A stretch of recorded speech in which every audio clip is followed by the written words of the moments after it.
John Lynch has given an update on the status of Brock Purdy's injured shoulder, and, it's not good. Things just get a lot more interesting for the game against Green Bay on Sunday. We'll break that down, give you some best bets, and talk about what happens if the 49ers lose. We'll cover it all on today's Gold Diggers podcast, brought to you by BetUS Sportsbook and Casino.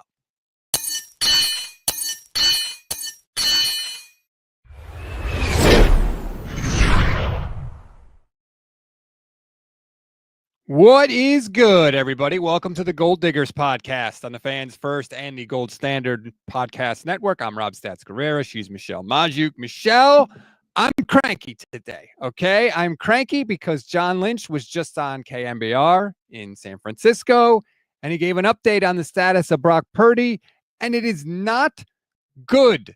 Do you want to hear it? Yeah, I guess. Exactly. That is exactly the response you should. Yeah, when can I have it by? Take a listen to John Lynch on KNBR. And we can have a shot at this weekend, but we'll see. I think it is tenuous. John, we've seen Seattle playing through the broken rib, but are you guys viewing this injury as something that Brock's dealing with on a pain tolerance level, or have you guys gone down the path of maybe exploring an MRI to see if there's any structural damage with Brock's shoulder? Yeah, we've done that, and we feel good about where it's at from that standpoint. But still, you have to be able to go out and and operate. And so, we're kind of figuring all that out. And Brock's going to show up here today, and we'll see where he can go in terms of practice, and we'll make some decisions accordingly. That's not good, Michelle. He can't throw. He can't throw right now. It's not good even like if he plays or doesn't play. I mean, there's no good option here, right? Like if he does play and his shoulder's not right and he can't throw down the field, this is going to make the defense's job on Green Bay so easy. And then, we saw it with the Seahawks. I was saying, why weren't they throwing down the field? The Seahawks stunk covering downfield all year, like since week 4, and they weren't doing that. But apparently there were guys open, and Brock just didn't feel comfortable throwing it that deep, likely because he didn't think his shoulder could handle it. And then also without Brock, then you have Brandon Allen or Josh Dobbs. Like, goodness, this season is just gross and sad. If Brock Purdy plays, he has to be able to hit the throws that are there. Like, you're not going to be able to just win throwing within 10 yards of the line of scrimmage. So if Brock Purdy's arm is not well enough to deliver those throws, I don't want him to play. I don't want him out there. You watch the film. We all sat there. Not we all. A lot of people sat there on Sunday saying, oh, Kyle Shanahan doesn't know how to coach anymore. They figured him out. No, his quarterback's arm was hurt, and he wasn't throwing the ball to the receivers that were open. Like, he's got to be able to make those throws. And if he can't, I know Brandon Allen stinks. I don't care. I don't want a quarterback in there that can only make, 25% of the throws. Daniel Jones is about to be the next 49ers quarterback. Yeah, he just released by the New York Giants. It's almost like they never should have paid him in the first place. Boy, who could have seen that coming? Oh, wait.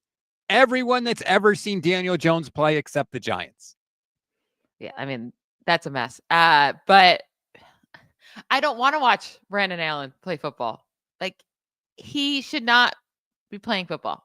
And he should not be starting a game. I think I would prefer it to be Josh Dobbs.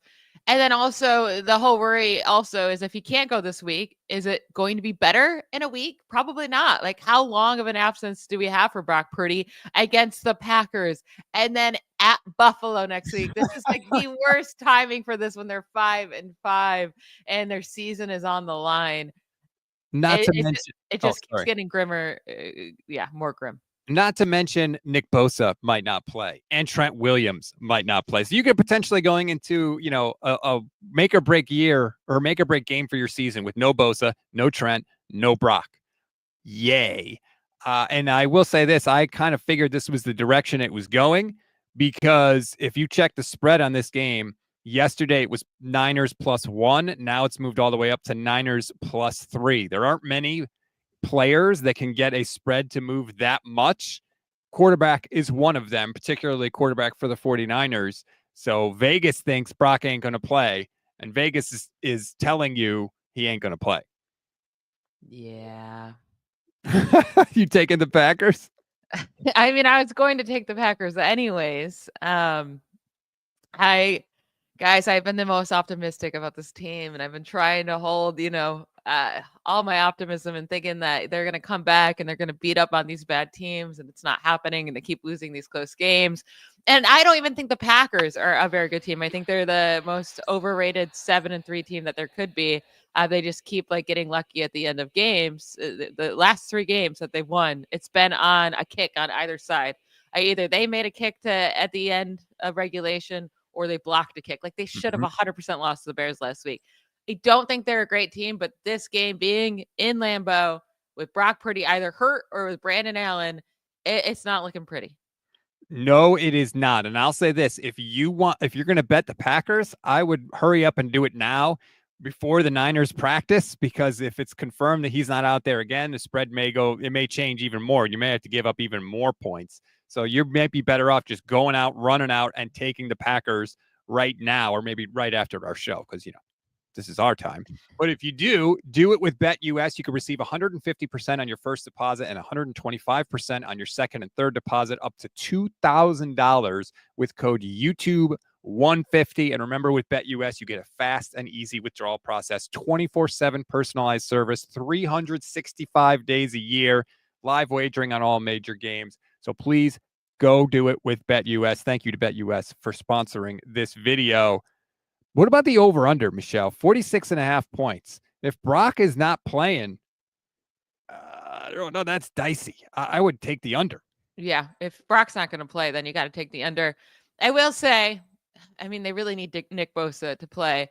A lot of the areas where Jordan Love struggles this year, actually, I was trying to make it positive. Actually, a lot of the areas that Jordan Love struggles is actually areas that either the 49ers also struggle on defense or they just don't utilize. So, I'll just get into it. Jordan Love is absolutely terrible on third down this year. He ranks 31st. There's 36 qualified quarterbacks. So this is all among 36 qualified quarterbacks. But he ranks 31st on third down in passer rating, 34th versus man coverage, last versus the blitz, last versus under pressure when he's under pressure, and 32nd in tight window throws.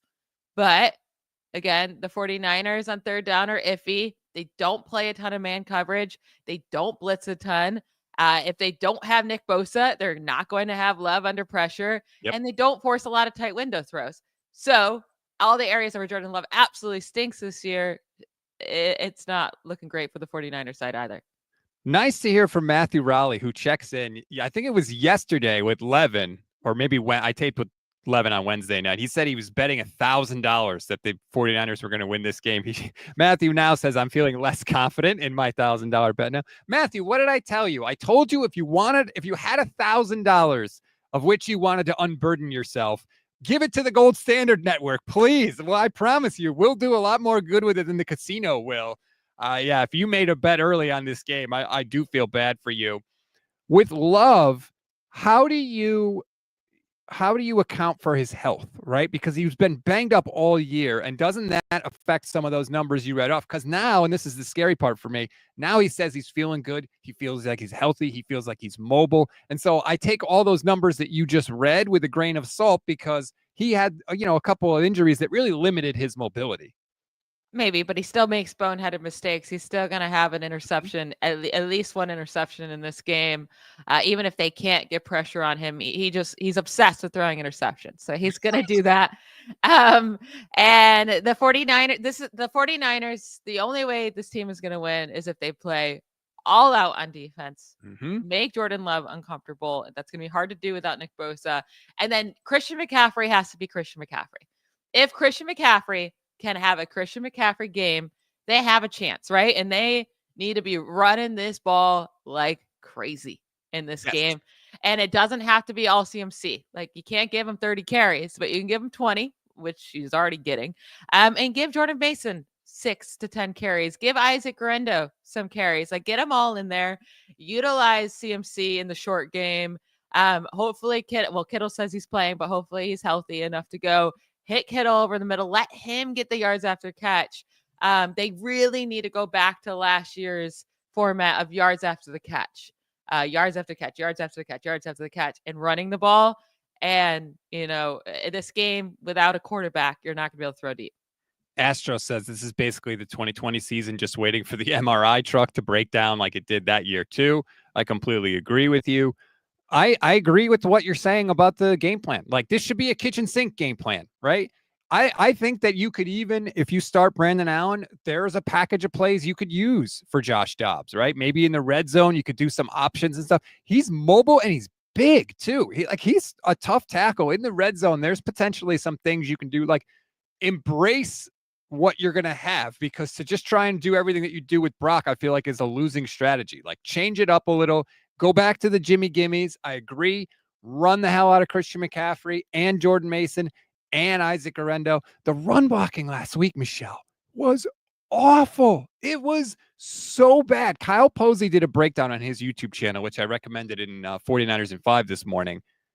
It's comical. Like, they're trying to run staple plays, and Aaron Banks and Jake Brendel are bleeping it up, for lack of a better term. It's not like Christian McCaffrey, oh, he's so slow now. No, it's like, dude, if they don't block the guys, nobody's going to be able to run the ball. I was stunned at how bad it was. They have to fix that this week, especially with the quarterback issues. They have to. And what's really scary is that the Seahawks have been so bad at stopping the run. So they couldn't even block those guys. We knew this offensive line was going to be their kryptonite coming into this year. They didn't do enough to fix it at all. And last year, Brock Purdy was able to overcome that. I don't think we gave him enough credit for what he did behind a bad line last year and was able to overcome it. This year, not so much. With all these guys getting hurt as his weapons, they're just going to have to run so well in this game to have a chance. I wanted to bring up, though, if Kyle Shanahan wants to be the best play caller in the league, then he has to be able to do it even with a backup. We saw Matt LaFleur do it with Malik Willis, and he changed up his formula, and they were running the ball like crazy, and they were still winning games even with Malik Willis out there. Yes, I agree with you. I think that this is a lean on Kyle game.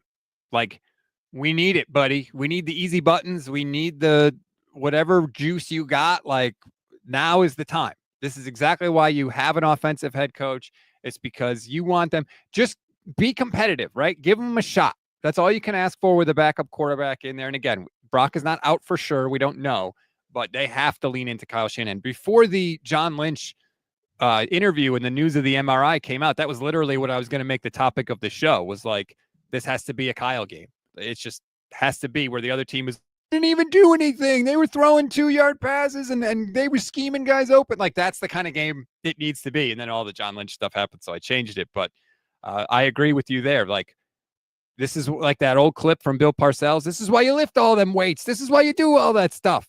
Here you go, Kyle. It's right here for you. This season could just be so different, right? If they don't lose those 3 divisional games when they had the lead in the fourth quarter, they would be sitting pretty right now at 8-2. And we'd be saying, okay, if they lose this game, they lose this game. It's just so wild how bad, like how poor this season has gone, and just everything that could go against the 49ers just has. And I don't know who to place blame on. I think it's a little bit of everybody, but I'm depressed right now. I am, stats, as a 49ers fan. Look, I tried to tell everybody last year, and by the way, Hyman on Twitch asks, is John Feliciano healthy? He's been limited in practice this week. I would love to see him in at center or guard this week if he's healthy enough to play. Like, Aaron Banks has been having a terrible year. Brendel's been having a down year. I would love to see it. Brendel's always had a down year. He's a bad center. Well, he was a Pro Bowl alternate, I think, last year. Because that matters. Tyler Huntley was a Pro Bowler. Who cares? You can't be terrible and be a Pro Bowl alternate. Tyler Huntley was a Pro Bowler. Mitch Trubisky was a Pro Bowler. It does not matter. People don't know who they're voting for when it comes to offensive linemen. They vote for their favorite team's player, and the 49ers and the Steelers and all of the Cowboys, like, they have the biggest fan base. That's why those guys make it. Nobody knows about centers that are voting for Pro Bowlers. It's not just fan vote, though. A lot of it is, though. Listen, I lost my train of thought. What was the thing you said before that? I don't know. Jake Brendel stinks. That's just mean. All right. Well, I lost. Well, about them running the ball and the Packers still being able to win with the backup. Yeah, no, that Okay. wasn't it. Okay. A lot of people. Bill Smith says, "Run the damn ball." Kyle Corey Soto, thank you very much for the super chat. Says in less than 2 years, Purdy has had his throwing elbow reconstructed and now appears to have a significant one to his shoulder and has regressed. Yes, he has. Michelle can't give money to that.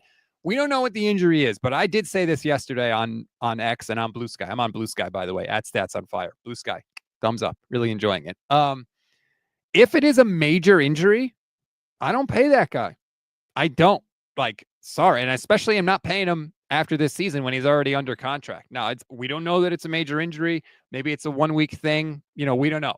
So John Lynch did say they felt good about where he was from the MRI standpoint. So I don't think he would be saying that if this was like a significant injury, but it would be a red flag. Yeah. Two major injuries in 3 years. And it's to his right arm. Like, can something happen to your left arm instead? Why does that happen to your right arm?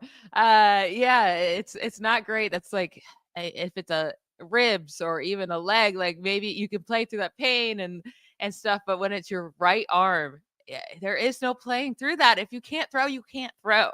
Right. And I hate when this happens where we don't have all the information. We don't know what's happening. Right. We're not there. We can't see. Maybe we're blowing this out of proportion and, it's just a little sore.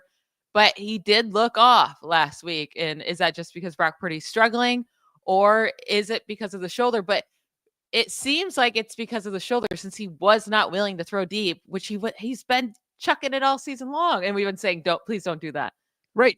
We've been saying he's passing up the checkdowns. He's forcing the ball downfield. That was the alarming thing, was like it was that it was so different from how he had always played. And that to me was like something is weird there.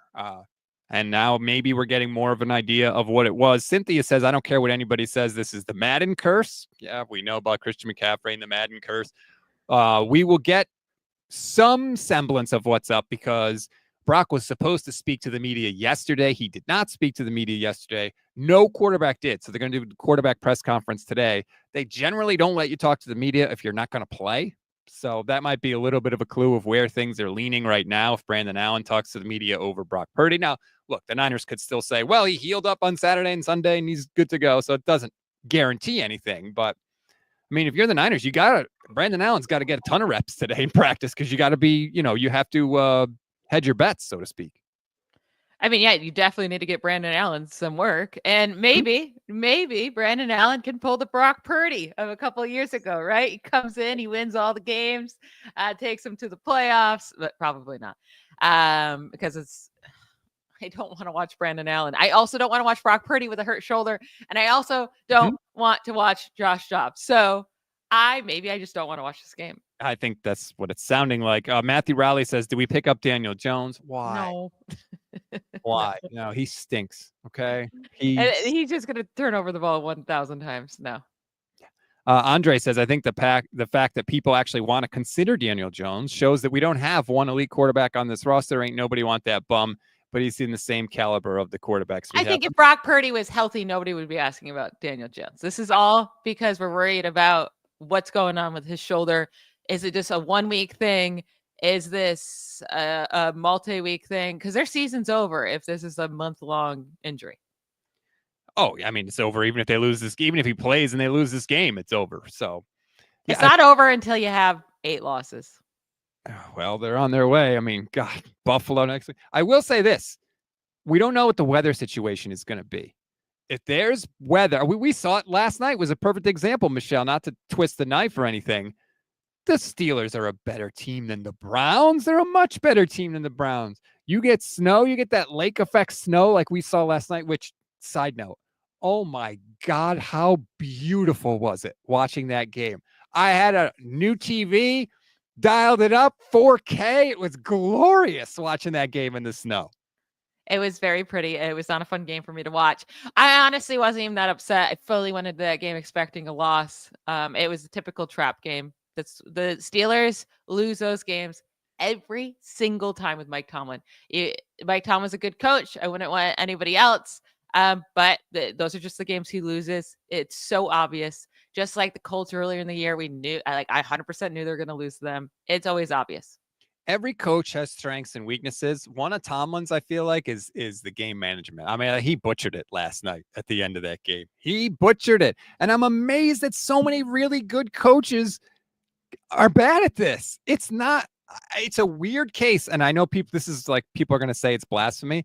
I really do feel like all you got to do is play Madden and you'll figure out how to manage the time. It's such a weird phenomenon, but damn, man, so many coaches are bad at it. I really wish coaches would play Madden more just for the time management. Like everything else in the game obviously isn't very realistic. That time management is like, it seems so obvious. And maybe it seems so obvious to us because like of how much experience we've all had playing it growing up. But come on. It shouldn't be this hard, but it is. Every coach, and not every, but a lot of good coaches struggle with it, and I don't understand. It's math, man. It's math and using timeouts. We know the play clock. We know how much time is left. We know how time works, seemingly. But Kyle screws it up. Tomlin screwed it up. It's crazy. Josh says Allen is getting the start. The news just broke. I haven't seen that anywhere. If it did, if someone can throw a link in the chat.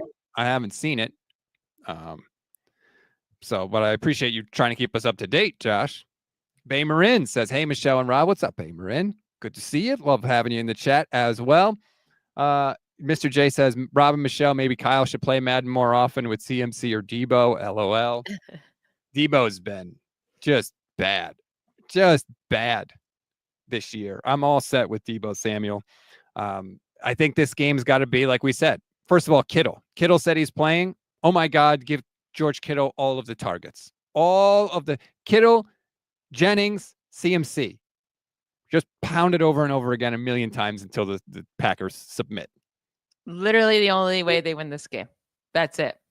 Run, and then they need to stop the run, right? Because also, if this is going to be a bad weather game, I haven't looked up the weather in Lambeau. Have you? What I've seen is cold, and not like scary cold, just like kind of fall/winter cold, like 30 degrees, something like that. But as far as I know, no rain and snow. That's the last time I checked. Now, also the cold, how like Brock's shoulder would just tighten up like crazy. I mean, injuries in the cold, and you're already dealing with a shoulder injury. Yeah, I don't see him playing. And if he does play, I don't see him making it through the game. I still don't see anything about Brandon Allen yet starting, but. Yeah, no, Josh says per Lynch on KNBR. Josh, I listened to the interview. That's not what he said on KN. We played the audio from the interview earlier. You may have missed it. Cynthia says, Michelle, should I start Ricky Pearsall or Jordan Mason in fantasy? Neither. Anyone else? Christian McCaffrey in the cold with the Achilles too. That doesn't fill me with the warm and fuzzies. Start Trey Benson if he's out there. Trey Benson? Yeah. Oh, I would start him over Ricky Pearsall or Jordan Mason. It's my bad. You said Trey Benson. In my head, I thought Trey Sermon. Oh, no. Yeah. Wrong Trey. That's my bad. That is my bad. Yes, I know that Lynch said Allen is up first. I still think you can use Josh Dobbs as in a package. I think there are ways like we saw the Steelers were switching out Russell Wilson and Justin Fields. Now, I'm not saying Josh Dobbs is Justin Fields by any stretch of the imagination, but like, why not be creative with it if you're the 49ers, right? Like you're so worried about taking Brandon Allen off the field? Like, no, I think you can do different things. Why not? Yeah, they definitely should. And also, this could be the matchup that Dobbs could succeed in, right? Especially if that's your goal going into this game is saying, we want to run like crazy. This is how we know we're going to be able to stay in this game and beat this team. Then you would want Dobbs back there because he makes defenses, stop for just that 1 second because you don't know if it's Dobbs taking it or Christian McCaffrey taking it. It will make your life a lot easier to run the ball if it's Dobbs instead of Brandon Allen. That's true. And Kyle has talked about how it does sort of open up things when you have a threat of a quarterback that can run. We'll see. Josh Dobbs has kind of thrived in this sort of situation before where he's sort of just been like thrown into things. And really with Dobbs, the issue is like the longer that he has gone, that's when he runs into problems. But he was on the field with the Vikings. He'd been with the team for like 30 seconds. And all of a sudden he's out there like winning games. He's a very smart guy, as we know, with the whole aeronautical engineering thing. I hope so. I hope it's not just well, we're going to do Brandon Allen and we're going to run all the same Brock plays and it's going to be fine, because I think that would be a mistake.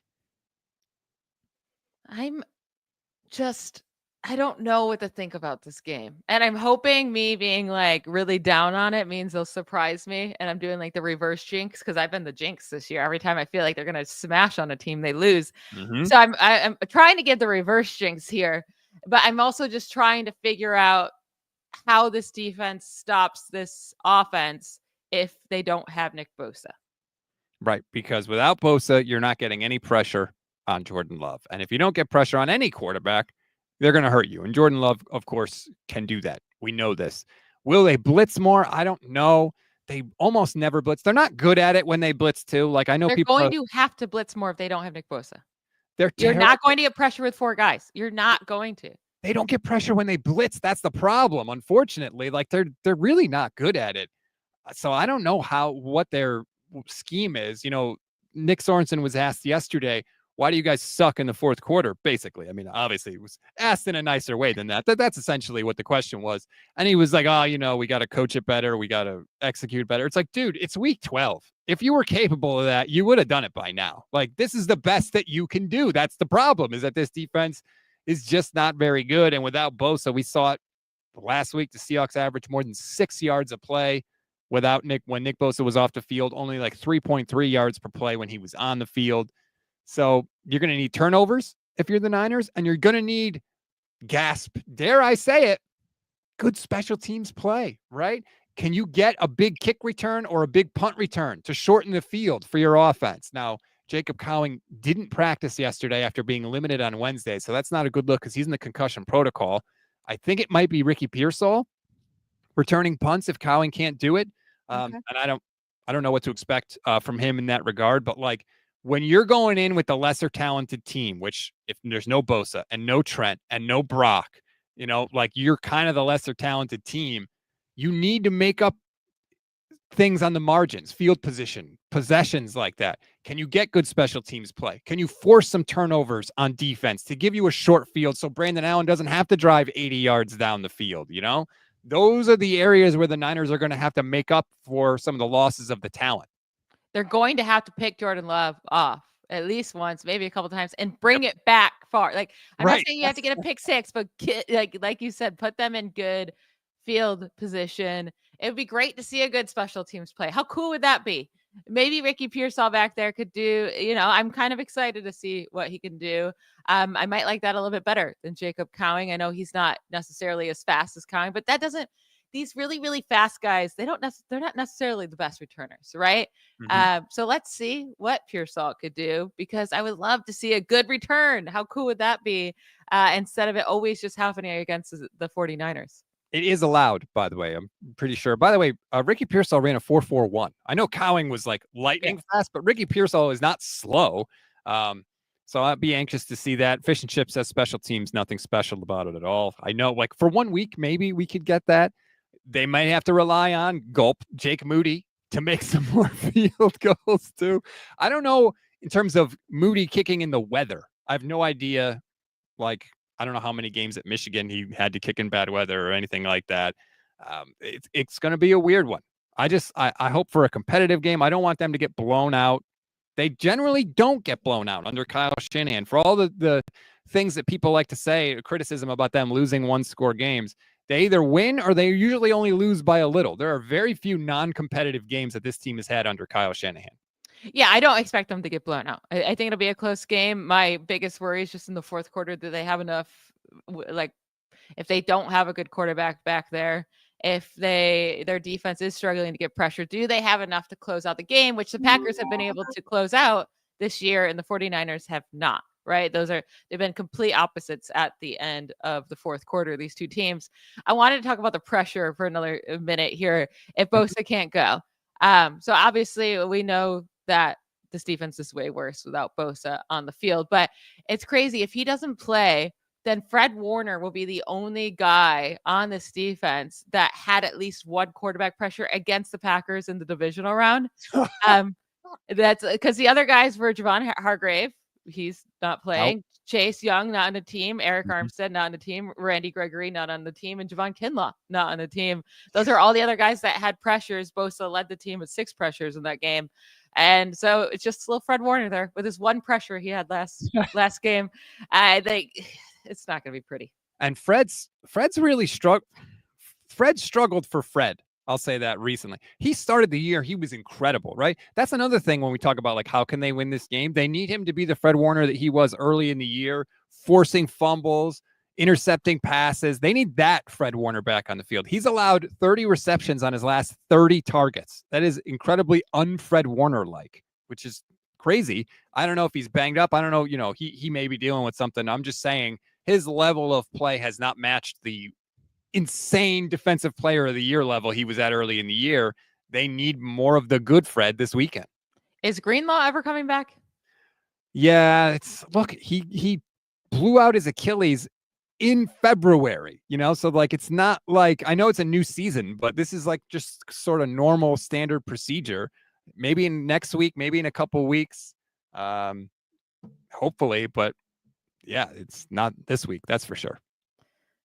I feel like guys come back pretty quickly from Achilles, but I guess, yeah, it has only been 9 months. I keep forgetting that it was like not that. It seems like it's been like a year and a half, but it's only been 9 months.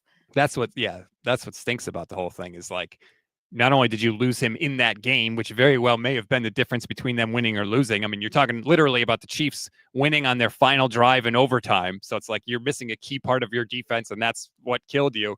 And also, all this season, he's missed all that time, too. That was a devastating, devastating injury for the 49ers. This is just the way this year is gone, and we'll see what happens on Sunday. It's made it very difficult for us to pick best bets this week, Michelle. And by the way, last week, we got almost all of them wrong. It was our worst week last week. Well, I was so confident in Kittle, and he didn't even play. And then I was so confident in Devo, and he sucked. So yeah, it was not a good week for us. Generally, we've been pretty good. Last week, not so much. We praise ourselves for the good weeks, so we should admit when we, have a bad week. Happens to everybody. It's very difficult to pick bets this week because there's basically none for the 49ers players, almost none, because of the uncertainty around Brock Purdy and how he affects everybody else. I did see a few that I liked.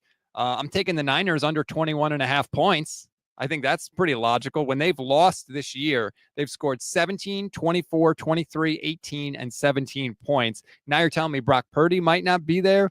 I don't think taking the under is crazy at all. And it's 21.5. Mark me down for under. Yeah, and even if they do end up winning this game, I think it's because the defense showed up and played really well and kept, Jordan Love in the Packers to like 17 points. So they could still score 20 to 17 and win this game. But it's hard to say over that, right? Without knowing what Brock Purdy's happening, even if he does play, his shoulder in the cold, not looking great. I will say my one I like the best because for them to have a chance to win, they have to lean on Christian McCaffrey. I'm doing 85 plus rushing yards and a touchdown, which I know he hasn't scored one yet this year in his 2 games, but it has to come, right? He's a touchdown machine. There's no way he gets held out of the end zone 3 weeks in a row. So I'm going with the 85 plus rushing yards. I know he hasn't hit that yet. 39 in week 10, 79 in week 11. Starting to get warmed up. I do expect them to lean on him, get at least 20 carries. So I do like this bet. Joe Mixon had 115 and 2 touchdowns against the Packers this year. Saquon Barkley had 109 and 3 touchdowns. Jonathan Taylor had 103 yards against them. Kyron Williams had 102 yards and a touchdown. Like, Christian McCaffrey should also be able to do that. He is a big name and is really good, just like those guys. I hope so. I've missed seeing 23 in the end zone, man. Like, that used to be a fun little thing. And then if the run blocking doesn't improve, they're not going anywhere. Hopefully it will. I would love to see this, of course. And maybe it's the kind of game where they run the ball so much he gets 85 yards, but he only averages like 3 yards a carry, but they just keep giving it to him because they're terrified of Brandon Allen. I mean, that's the other thing, too. People in the chat have brought it up. Brock bailed this line out a lot by scrambling when there was pressure. Brandon Allen's not going to do that. And so now you're talking about a situation where if you lose that mobility element, then the offense can really stagnate. They're going to really need the ground game to keep them ahead of the sticks, keep them in short down and distance situations, keep the Packers offense off the field also, by the way. So that means a lot of 23. It means a lot of 24 in Jordan Mason and a lot of Isaac Garenda, whose number escapes me off the top of my head, but you know what I'm talking about. So, okay, I could be with you on this one. Thank you. Let's see. What else do I have in this one? Oh, Josh Jacobs over 16.5 carries. I don't think this is that crazy. I think the Packers know the 49ers have trouble against the run. Also, Josh Jacobs is really good. So why wouldn't you want to give a really good player carries? I think there has to be part of the Packers that knows, especially if Brock is out. If we just don't screw this up, they're not winning. And how do you not screw it up? Hand the ball off. Hand it to Josh Jacobs. He's gone over this 5 times so far this year. And if there's any kind of weather, that means that he's even going to run the ball even more. So I like Josh Jacobs over 16.5 carries. I might like his rushing yards more than the carries, just because the Packers can be very fickle with his usage. But like you said, I do think they know to go into this game. Like, don't make Jordan Love make those stupid mistakes. Put it into Josh Jacobs' hands. Josh Jacobs is a good running back overall.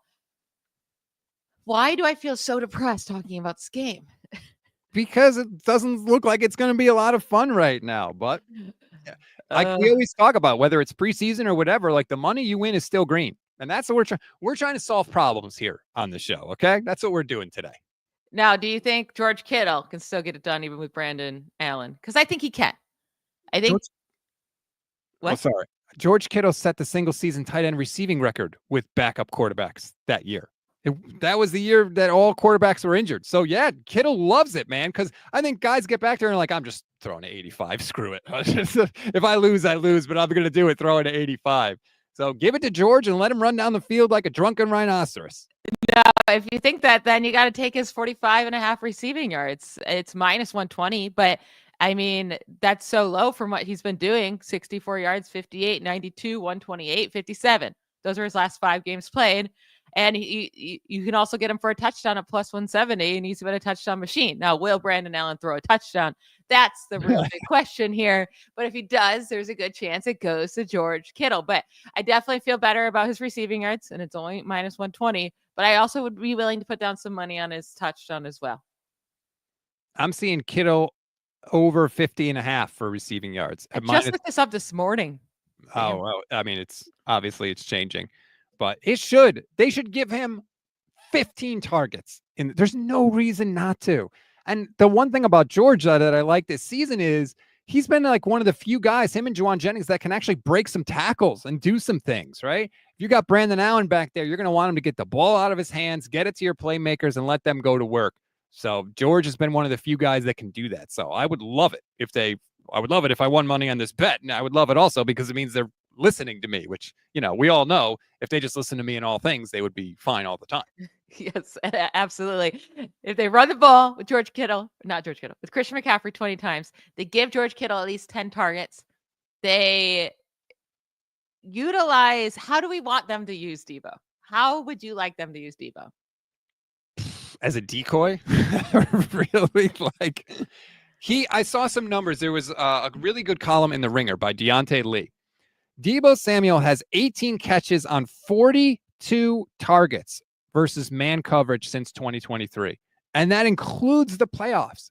All you got to do is guard Debo in man coverage, and he disappears, basically. So, yeah, as a decoy, I feel like that's his most value to the defense. Do you also think the blocking for him after, like on the short screens, is worse this year than in the past? Because we're talking about the blocking for the offensive line and the run game being worse. Are they also worse when they're doing those short screens and run? It's basically like a run block there too. Is that also an area that this team has just gotten worse at? It's part of it, I think. I think also like he's just not breaking as many tackles as he used to. I think it's over. That's my it's over. You know, it was cool while it lasted. It was unique. It was historic in 2021. I've never seen a wide receiver play like that and have a year like that. There's a reason it's historic, because it doesn't happen very often, and it hasn't happened a lot since then. So, I mean, even like the long touchdown he had against Seattle, it was a terrible play by the safety who basically like got himself completely out of position. Debo made the catch, and then there was nobody there, so he ran for a 76-yard touchdown.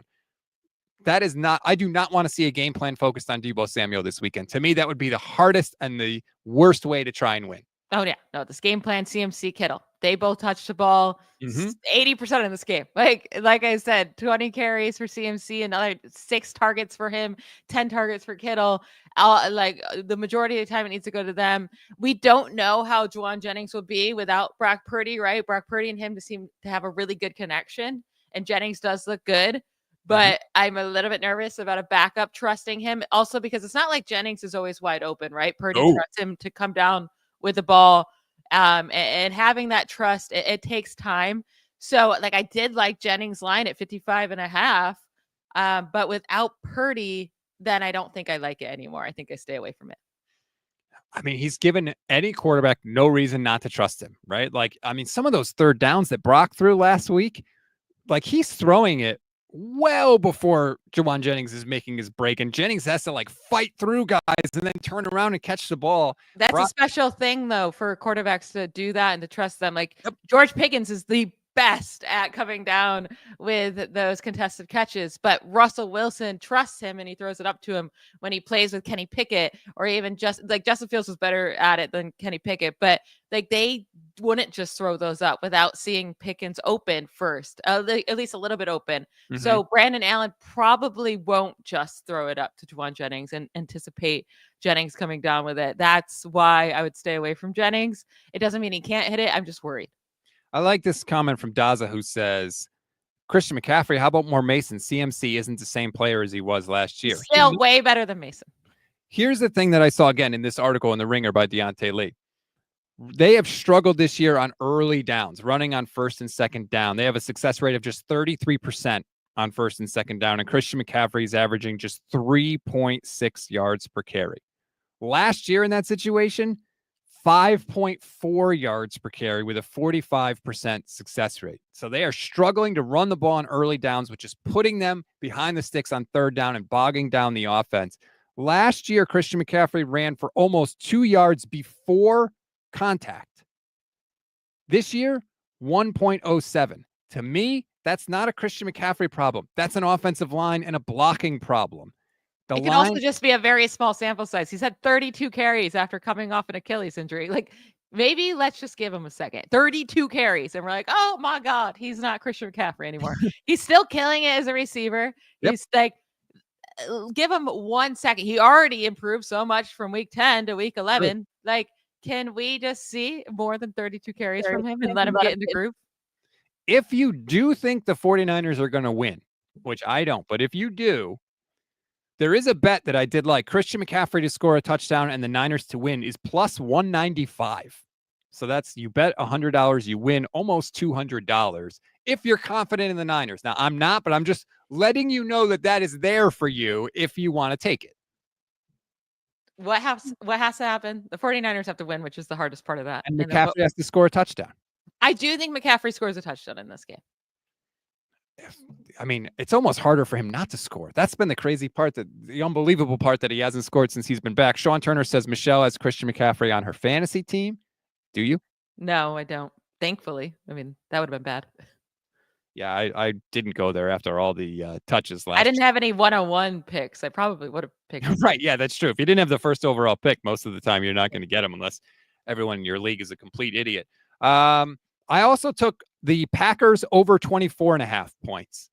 If Brandon Allen is in there and he's turning the ball over, that could set Green Bay up on some short fields. Now, Green Bay has not been good in the red zone either, so they may end up kicking a bunch of field goals, but I just feel like more likely than not, the Packers are going to be in good position.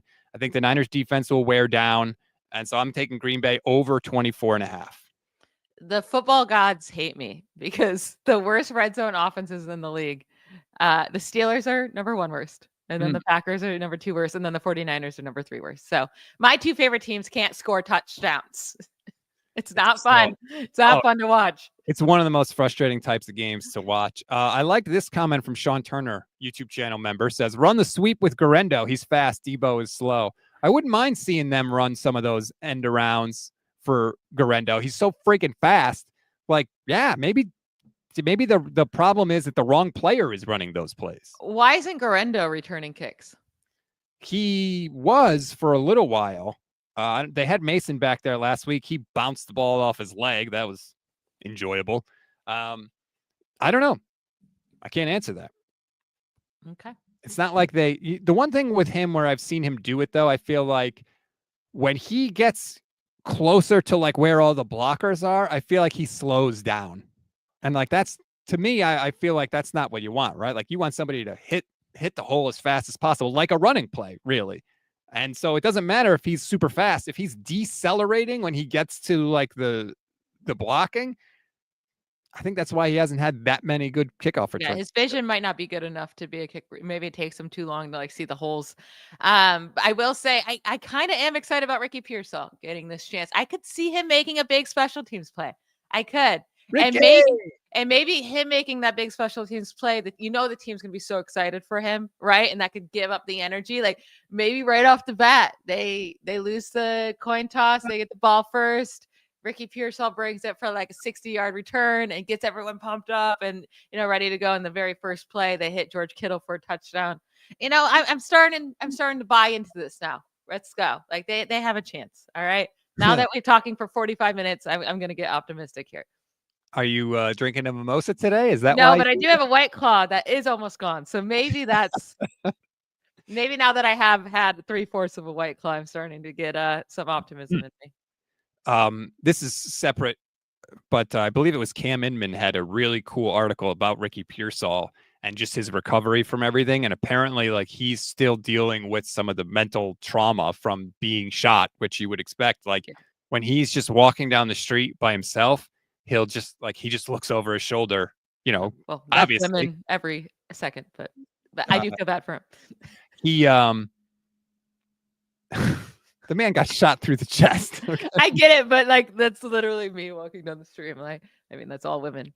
But I mean, obviously that's going to take a long time for him to come back from. That would be something I probably never would come back from mentally. So that's going to take him a long time. And the whole article is about how like there were so many coincidences with, he was in room number 14, which of course is his jersey number and all of that. And apparently the doctor showed him like the path of the bullet. They like put it up and she was like, this is where the bullet went, literally through a space in his rib cage, didn't hit any bone. She was like, I think the doctor said like, I'm not a religious person, but this would make me become a religious person because it was such a crazy, wild path that the bullet took to not hit anything and exit his body. Did they ever catch the person that shot him? Yeah. Oh, right away. Oh, okay, good. Yeah, they because he described the attacker like in detail to the cops, and they caught him like the same day. Well, that's good. Yeah, it was a crazy. That whole situation is crazy. I love to see. I'm rooting for him so much. So I was really kind of sad that he didn't really do anything last week, unfortunately, because he was coming off a good game against Tampa Bay, and I was hoping that he was building up the momentum a little bit, and then nothing last week. So hopefully they're going to need him. I think they're going to need him more and more if they're going to mount anything on offense. And we'll see, Michelle. I'm officially taking the Packers. I'll give the 3 points. I know you are too. That's troubling. Can you just recap your best bets? Yes. And I wouldn't bet on the Packers. You would? No, I would just stay away from it. All right. I would bet on it. I would just stay away from it. Mine are Christian McCaffrey to have 85 plus rushing yards and a touchdown at plus 161. George Kittle to have over, what was it, 50 now? Yes. I'm still taking it. 50 receiving yards. 50.5. So yeah, over 50. And then I also like the Kittle touchdown, anytime touchdown, plus 170. And then I'm staying away from Juwan Jennings. So I guess those are I put down Juwan Jennings as my over, but not anymore with the Brock Purdy news. I will say there's Tucker Kraft, the tight end for the Packers. His line is 33.5 receiving yards. I actually would take the under. I don't normally take unders, but he has hit. He had 0 receiving yards last week. He's had under 34 or fewer receiving yards in 4 of the last 5 games. I know you said Fred Warner's kind of been struggling there, but I don't really care. I think they're going to shut down Tucker Kraft. I have Niners under 21.5 points, Packers over 24.5 points, and Josh Jacobs over 16.5 carries in the game. And again, special thank you to BetUS for sponsoring this video. Once again, if you'd like to sign up for BetUS, use promo code YouTube150. Michelle, what do you got going on this weekend? Nothing crazy. I'm going to a little family event tonight for like a birthday party. And then nothing. What about How you? was the game last week? Last week you went to the Texas game, right? 2 weeks ago now. Oh, that was 2 weeks. Oh, how was it? It was a lot of fun. We kicked Florida's butt. It was hot as hell. Oh my God. And the sun was so hot and in those bleachers. But yeah, it was a good time. All right. What do I have going on this weekend? You didn't even ask me. I literally just asked you before you cut me off. I said, what about you? Oh, well, it doesn't matter. I don't have anything going on. This is it. This is what I do. Like literally, it's just this. I'll probably be editing an interview that I did with Peter Bukowski of Locked On Packers yesterday, because that's got to go up for the crossover podcast. So those are my giant weekend plans. But anyway, thank you for watching. Thank you for listening, everybody. Please like and subscribe to the 49ers Gold Standard YouTube channel. Click the bell to get notified when we're live every single weekday, after every game, after breaking news. I promise you, if this is your first time watching us, give us a chance. We won't let you down. Also, you can find the Gold Standard podcast wherever you get good audio podcasts. Please and thank you. Leave a rating and a review. It really helps us get up the charts, if you will. Thank you, Michelle. I appreciate it. Have a good weekend, everybody. Bye, y'all.